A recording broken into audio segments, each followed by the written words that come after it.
Bonjour à vous, je vous espère bien portant. Aujourd'hui, nous allons commencer une nouvelle série d'enseignements relatifs au service public.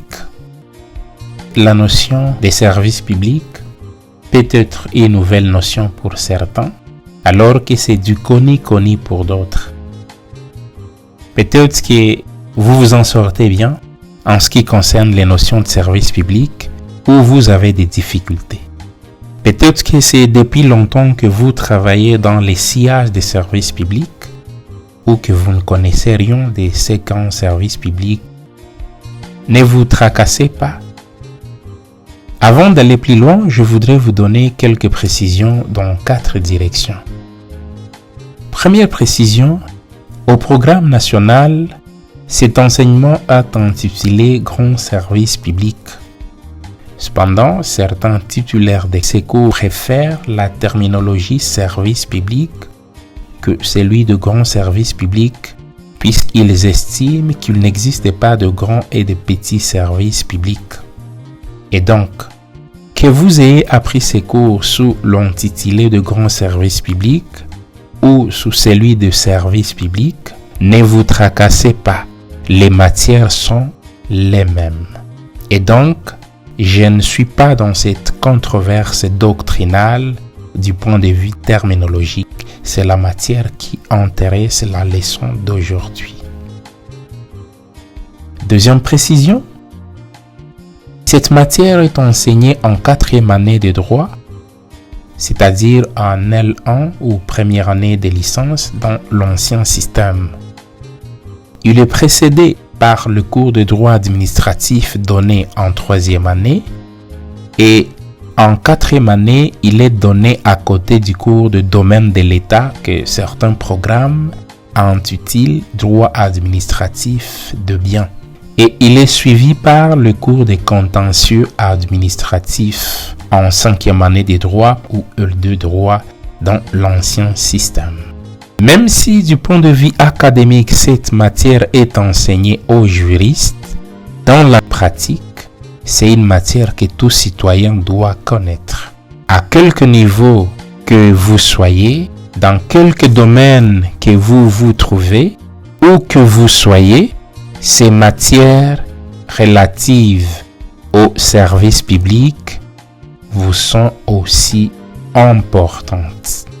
Troisième précision, je ne vous parle pas en expert. Retenez que je suis privatiste de formation et je n'ai pas été trop performant et pas trop pertinent en ce qui concerne la matière des droits administratifs. Et donc, j'ai dû travailler dur pour maîtriser et assimiler ces matières.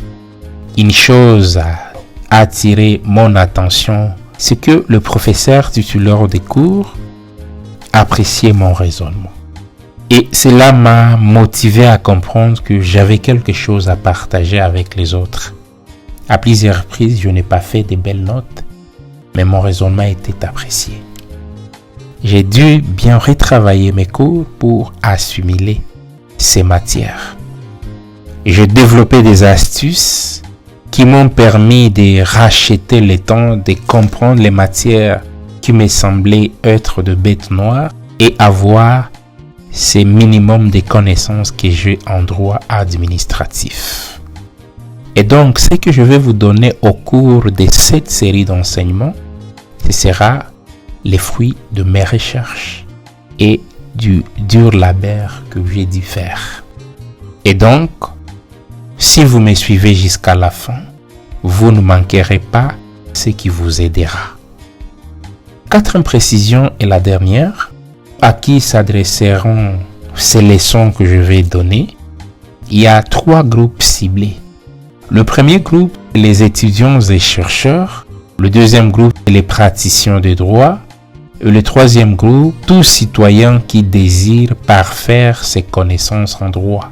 Tenant compte de l'hétérogénéité de mon auditoire, je ne vais pas être trop académique et je ne serai pas trop simpliste. Je me fais le devoir de vous donner des informations utiles, de vous partager mes astuces de répondre aux questions que les gens se posent et apporter tant soit peu la lumière. Et donc vous trouverez que je suis dans une perspective de restitution de matière, puisqu'il me semble que c'est possible d'aider celui qui veut parfaire ses connaissances. Et donc par la suite, n'hésitez pas à recourir au conseil des experts pour n'importe quelle question importante à laquelle ces enseignements ne vont pas donner de réponse. Si ces précisions sont bien reçues, nous pouvons commencer notre enseignement. Les matières relatives au service public, pour parvenir à les maîtriser parfaitement, j'ai découvert qu'il y a 10 questions importantes auxquelles il faut trouver des réponses. Et après avoir trouvé ces réponses, tout sera facile pour vous.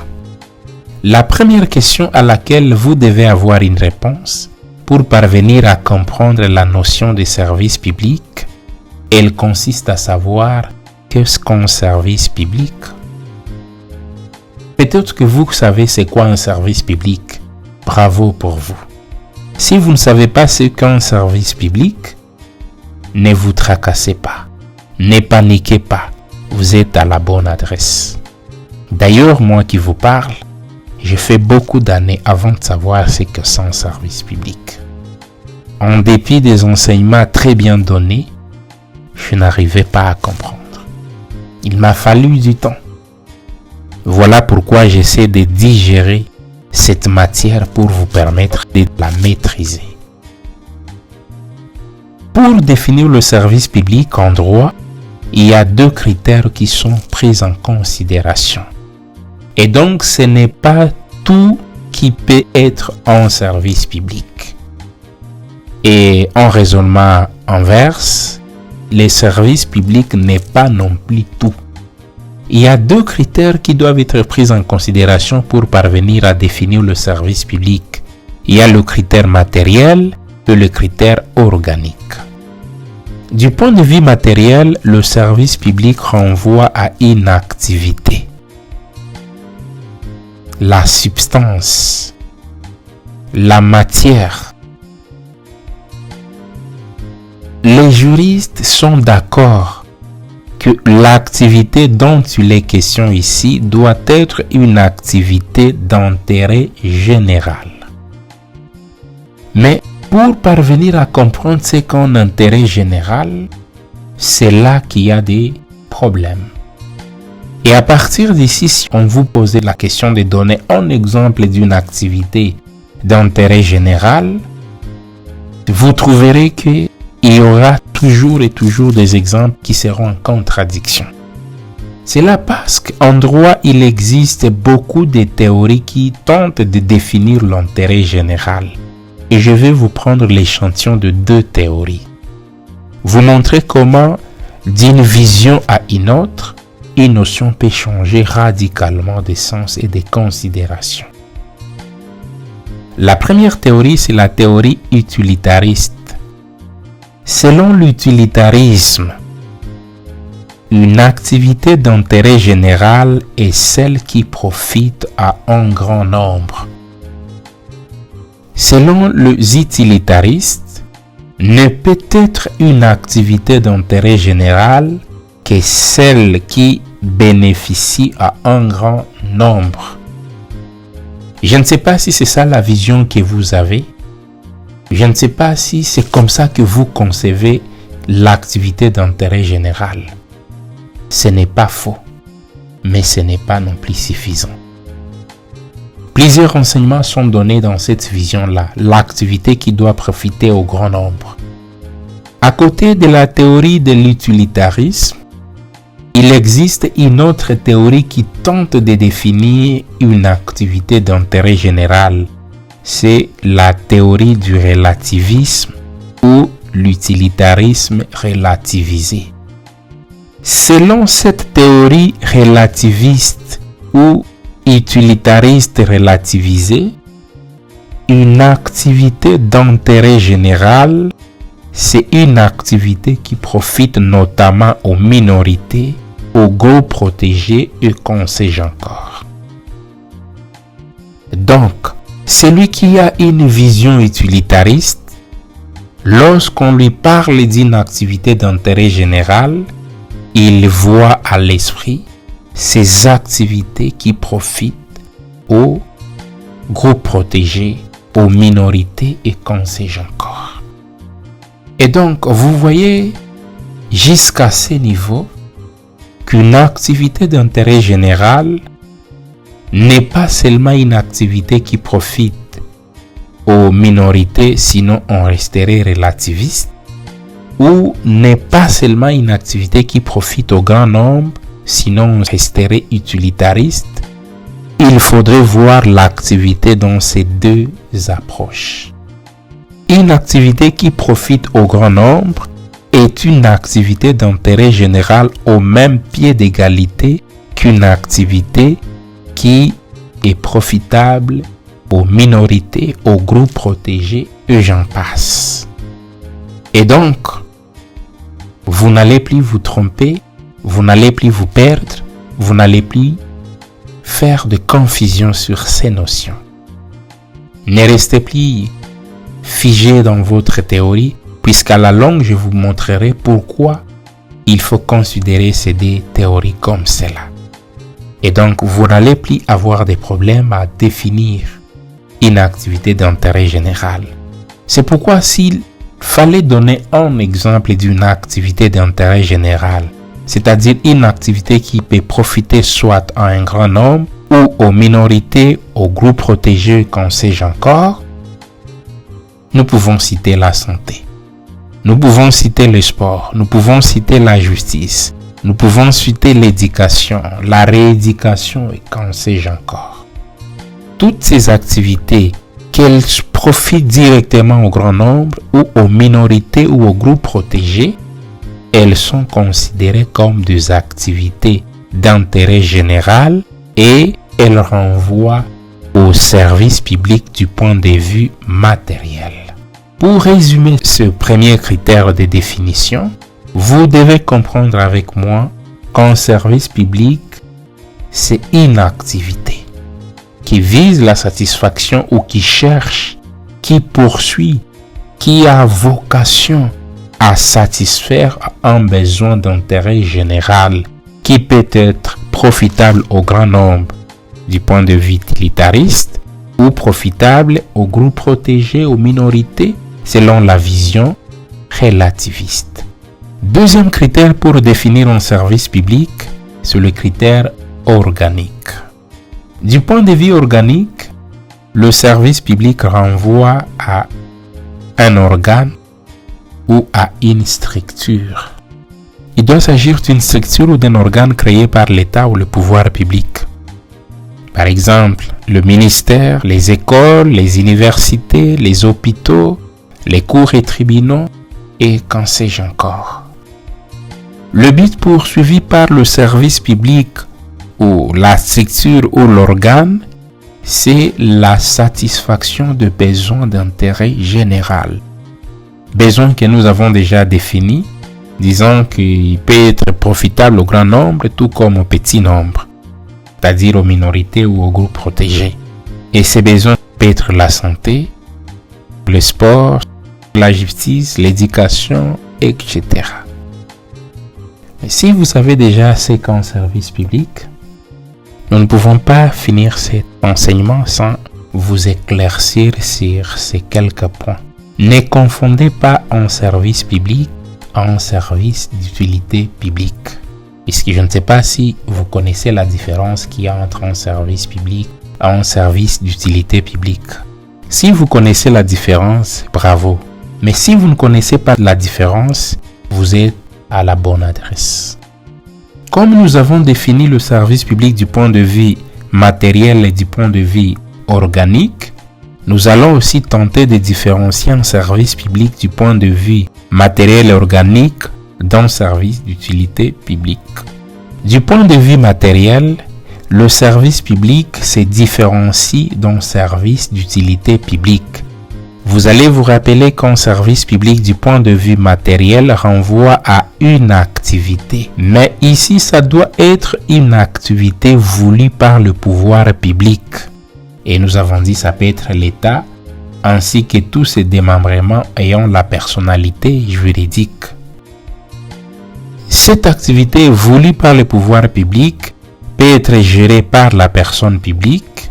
Et dans ces cas, la gestion peut être exclusive. Et là, nous serons à présent des matières rentrant dans la mission régalienne, c'est-à-dire des matières qui ne peuvent être traitées exclusivement que par l'État. Dans ce genre de matières, si vous vous y retrouvez, vous serez inévitablement coupable de grandes infractions.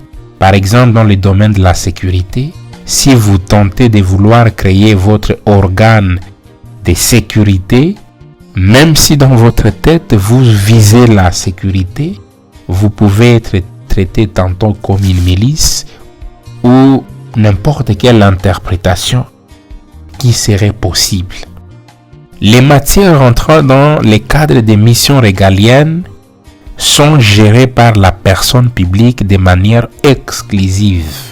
À côté de cette gestion exclusive, il existe une gestion non exclusive, c'est-à-dire celle qui concerne l'activité voulue par le pouvoir public, mais ne rentrant pas dans le cadre des missions régaliennes. C'est-à-dire une gestion qui ne rentre pas dans le cadre des missions reconnues exclusivement à l'État.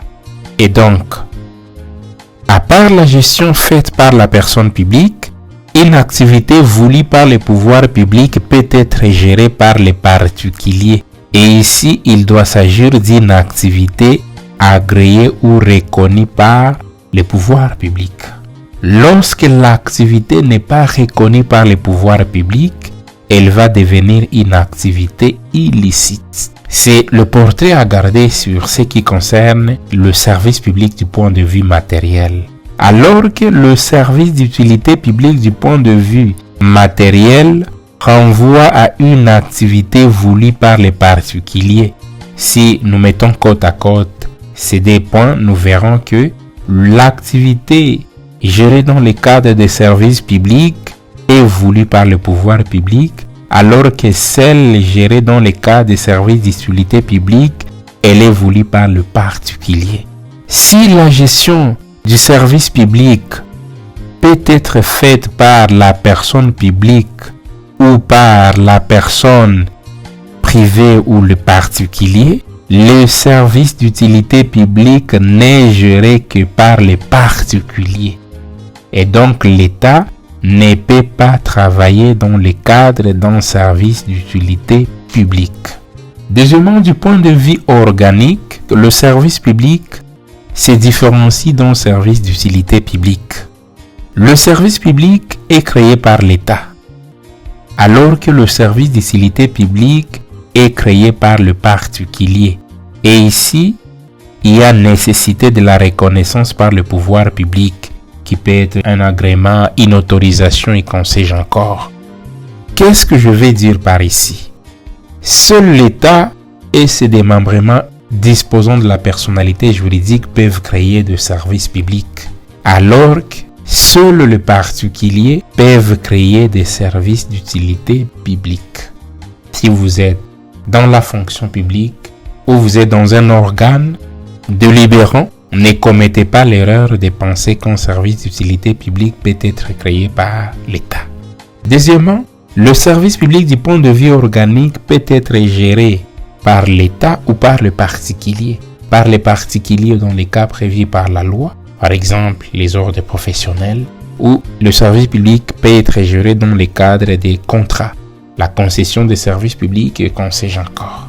Nous aurons le temps de tout expliquer. Alors que le service d'utilité publique, lui, comme je l'ai dit, il est géré exclusivement par les particuliers. Et un service d'utilité publique ne peut rentrer dans la gestion de l'État que par le mécanisme de la nationalisation. J'espère que je vous ai donné un peu de lumière quant à ce qui concerne le service public. Donc si vous êtes en présence d'une activité créée par des particuliers, et même si cette activité visait la satisfaction d'un intérêt d'un grand nombre ou des groupes protégés des minorités, il ne s'agit pas là d'un service public, mais par contre, il s'agit d'un service d'utilité publique, puisque créé par le particulier. Et donc, si vous vous retrouvez devant une institution créée par des personnes privées, reconnaissez tout de suite qu'il ne s'agit pas d'un service public, et donc il va s'agir là d'un service d'utilité publique. Avec ces petites informations, j'ai une forte conviction que vous avez compris c'est qu'un service public. Et ça, c'est la première question à laquelle il faut répondre pour parvenir à comprendre ce qu'un service public. Si vous avez des questions, des préoccupations, n'hésitez pas à m'écrire dans les commentaires, je vais vous répondre.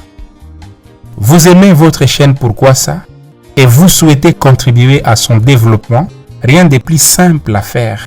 Abonnez-vous à la chaîne, soyez actifs en aimant, en commentant et en partageant vos épisodes préférés. Merci.